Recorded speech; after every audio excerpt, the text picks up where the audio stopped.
Jess here from the Scrappy Sisters, and thank you for joining me for another Scrappy Advent Calendar layout process video.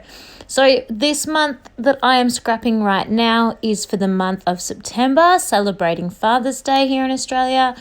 And I am using the gorgeous hide and seek collection from Kaiser Craft. And I'm starting off with my Heidi Shine today. So usually I do my Heidi Shine at the end, but today I'm doing it first because I want it to be kind of like a mixed media background happening on my layout. And so as you can see, I've got the gold and I'm just splattering on some black as well. I then pop that off to the side to dry, and while that's drying, I matte my photos. So I actually do all of that off screen because you know what it looks like to matte photos. Basically, I matted my photos in white and then used a beautiful floral navy that comes in the collection. I also distressed the edges of all of my little bits of paper. So this big piece of horizontal paper, which is about 2 inches, 2.5 inches, I didn't measure it, I just cut an amount, is distressed using a distressing tool that my sister got me. I think maybe the last advent calendar she might have got me that. And then this little tiny strip, which is essentially the size of a branding strip, it probably is a branding strip, has also been distressed as well. And then I have a matching one of those that's going up in this top left, and it was distressed also. So all of my little bits of paper that I've just stuck down now have been distressed using my distressing tool. So for this layout, I was inspired by a beautiful double page spread that Nikki Rowland created for Bramble Fox. I saw she shared that on social media. It was a Halloween layout that she created, and it was just stunning.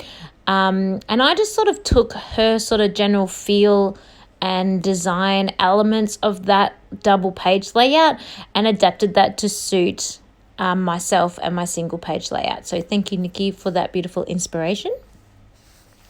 That little circular wood grain gold piece that I've got there was from a cut-apart sheet. This cut-apart sheet in particular was very clever. It had perforated edges, so you actually could just tear out the bit you needed. But then I ran it through my die-cutting machine with my circle die just because, I don't know, I wanted to soften off the squareness of the piece. I felt like with the photos there was enough going on, and I wanted to, just sort of round that off a little bit. So you can see here that these two photos are of Lincoln's daddy and Lincoln having little cuddles asleep in bed. In one photo, the photo on the right-hand side closest to the bear, Lincoln is very tiny, like brand new years old. And then the one on the other side closer to the hedgehog, he is a lot bigger. He's still little. He's not as old as he is now, but a lot bigger. And I just wanted to show a little bit of age progression and then the cuteness of having these two beautiful photos in similar poses just to help celebrate Father's Day. So you can see there that I just added a little bit more of the Heidi Swap Color Shine. Once I started embellishing, I hadn't gone extreme enough. And I often find I do that. I'm a little bit too conservative with my mixed media, and then I end up covering like 97% of it. But then when I tend to go sort of more over the top right from the get-go, I don't like it because I've done two extremes. So I can't really win. So in this case, I'm actually really happy because I added a little bit more gold, and then I added a little bit of navy, which was the perfect color because I started using quite a lot of navy elements in this design. So I'm glad I got to put a little bit of that Heidi Swap Color Shine in there as well. And I think that worked really well for the layout. The gorgeous little critters, not the bear with the writing, but the hedgehog, and there's a couple of other critters that are going to come soon. I actually fussy cut those from a 12 by 12 piece of paper. They're just so super gorgeous, the critters in this collection. I really wanted to use them all. I had trouble with this title, Lazy Days. I really wanted to use these thickers, and I had very, very few letters left. I'm amazed I even had one A, to be honest, because I had next to nothing else. So I just came up with the closest heading title I could that sort of went with the photographs, and I'm actually really happy with it. I think the title is really good for this layout, and for Danny, he loves having lazy sleep-ins, so I think it works really well for him. So I've got everything in this collection from Kaiser Craft. I've got the cutter parts, I've got the sticker sheet, I've got all the 12 by 12 papers. So I'm just using a bit of everything. It doesn't come with chipboard or anything like that. And oh, I lie, I didn't get the wood veneer, so I don't include that. But everything else I have got.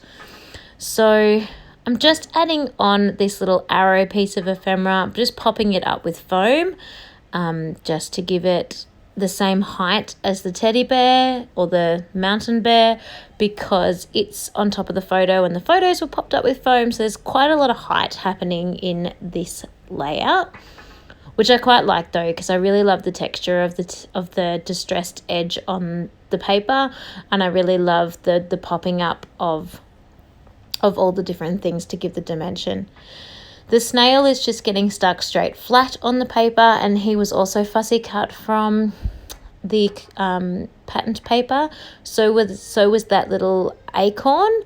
That word phrase is from the sticker sheet. And then I'm doing another little cluster here. I got a tag, and I'm going to pop all this cluster up above the two photographs there, where you can see I've got the colour shine splatters as well. And then that's about all I'm going to be doing. So once I add a cluster up there, I'll be pretty much done, because my colour shine has already been added to this page. So I won't need any more. So whenever I use a tag, I always like to put a ribbon or a twine or something out of the top of it. Otherwise it feels a bit strange to have it as a tag. I really loved the saying on that, the "don't grow up, it's a trap." That was fussy cut off a cut apart sheet, and I just think it works really, really well with the progression of the photos as well. You may have just noticed then I glued down the little ends of my twine. It still gives the impression of it sort of floating off on its own, but it actually stops it from falling down on top of the photographs or falling down on top of the text. So I just glued those on really carefully there. So I've just popped a little dream catcher on in the middle of that cluster as well, just because, you know, they're dreaming.